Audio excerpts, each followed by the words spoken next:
Hello viewers, welcome to our channel. నేను మీ చరణ్ పరిమి. లక్ష్మీ పార్వతి గారు చంద్రబాబు గారి మీద సంచలనమైన ఆరోపణలు చేశారు. సో ఇప్పటిదాకా ఎవరు ఆయన మీద అటువంటి ఆరోపణలు అయితే చేయలేదు. ఎప్పుడు ఎవరు వినని, ఎవరు కనని ఒక ఆరోపణ అయితే చేశారు.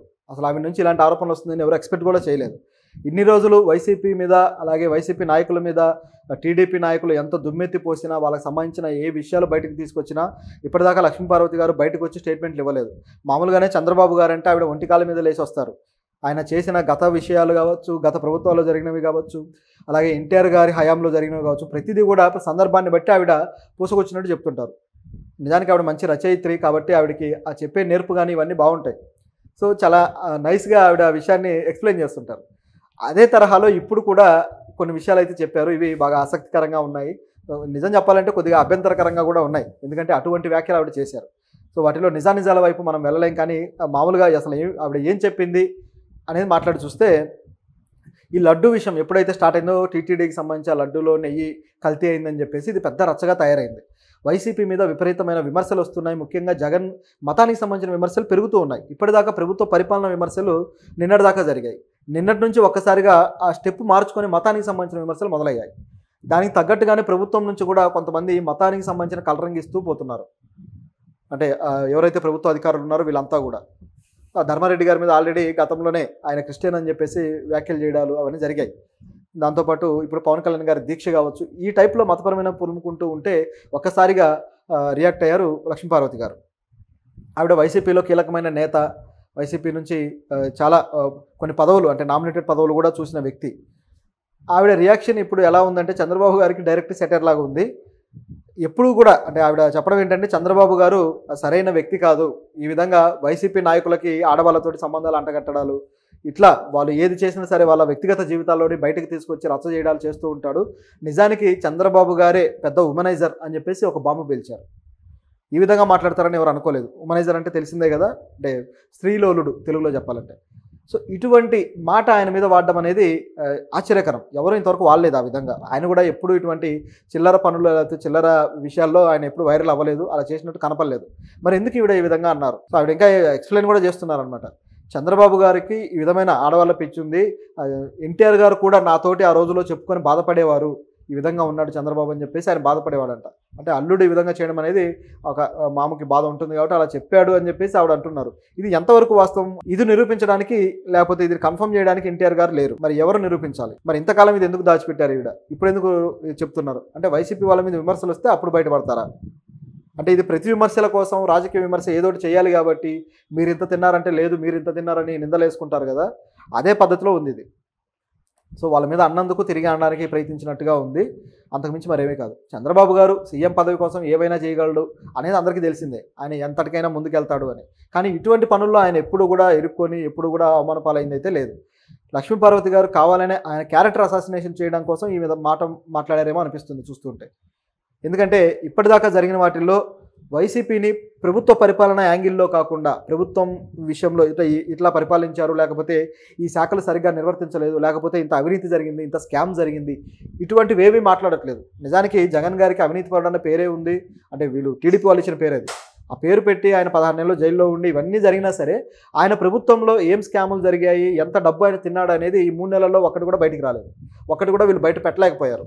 సో దీన్ని గమనించి చూస్తే అటువంటి యాంగిల్లో, అంటే ప్రభుత్వ పరిపాలనకు సంబంధించిన యాంగిల్లో వెళ్లకుండా టీడీపీ పర్సనల్ అటాకు, లేకపోతే క్యారెక్టర్ అసాసినేషను, వాళ్ళని నీచులుగా, అంటే ఏమాత్రం వ్యక్తిత్వం లేని వాళ్ళుగా చూపించడానికి ప్రయత్నించారు. అటువంటి విషయాలు మాత్రమే వైరల్ చేస్తూ వచ్చారు. వాళ్ళ మీడియాలో కూడా అవే వైరల్ అయ్యాయి. మహిళలతో పెట్టుకున్న సంబంధాలు, లేకపోతే మహిళలు వాళ్ళ మీద వ్యాఖ్యలు చేస్తే వాటిని పట్టుకొని కేసులుగా మార్చడాలు, ఈ విధమైన కుట్రలు జరుగుతూ వచ్చాయి. నిజానికి నిన్న కోనేటి ఆదిమూలంది కూడా అదే విధంగా అయింది.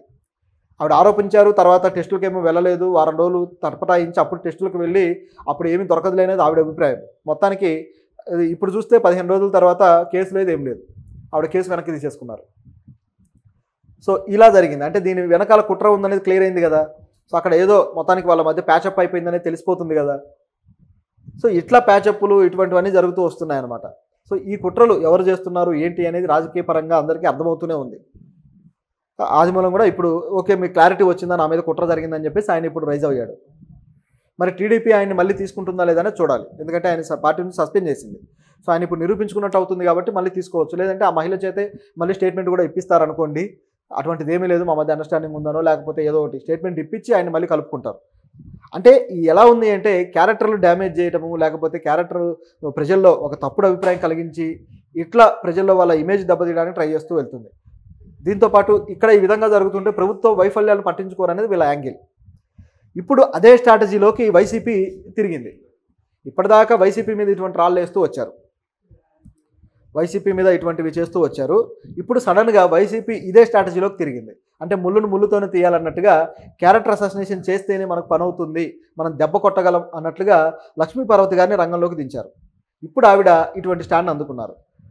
ఇక ఇది కొనసాగుతుంది. ఈవిడ ఇప్పుడు మొదలెట్టారంటే ఇక ఈ మ్యూజిక్ ఆగదు. సో నెక్స్ట్ లోకేష్ గారి మీద కూడా ఇటువంటి ఏదో ఒక ఆరోపణ అయితే వస్తుంది.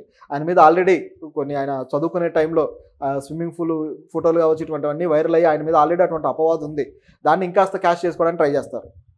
సో దీంట్లో ఎటువంటి డౌటు లేదు. ఇక పవన్ కళ్యాణ్ గారు సరే ఆయన మీద వైసీపీ చేస్తున్న ఆరోపణలే ముఖ్యంగా, ఆయనకు వ్యతిరేకమైన ఆరోపణ ఏదన్నా ఉందంటే ఆయన పెళ్లిలకు సంబంధించే, అంతకుమించి వేరే ఆరోపణ ఏదీ లేదు. సో వీళ్ళు అటే తిరిగి ఏదో విధంగా డ్యామేజ్ చేద్దామని చూస్తున్నారు.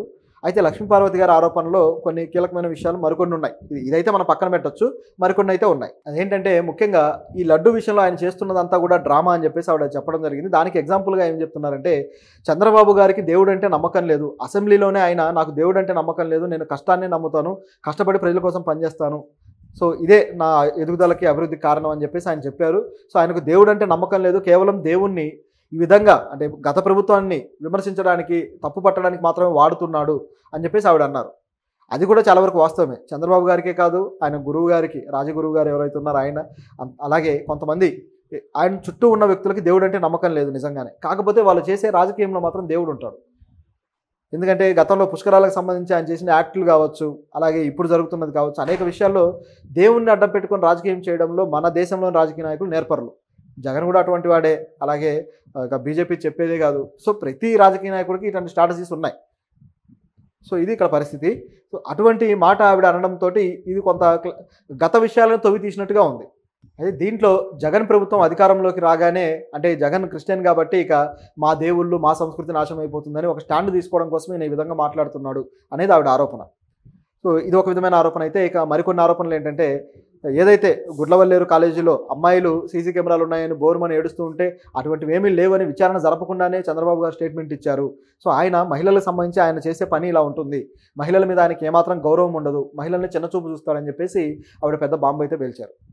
సో ఈ విధమైన ఆరోపణలు అయితే విపరీతంగా చేశారు చంద్రబాబు గారి మీద. ఇందులో హెరిటేజ్ కూడా ఎంట్రీ ఇచ్చారనమాట.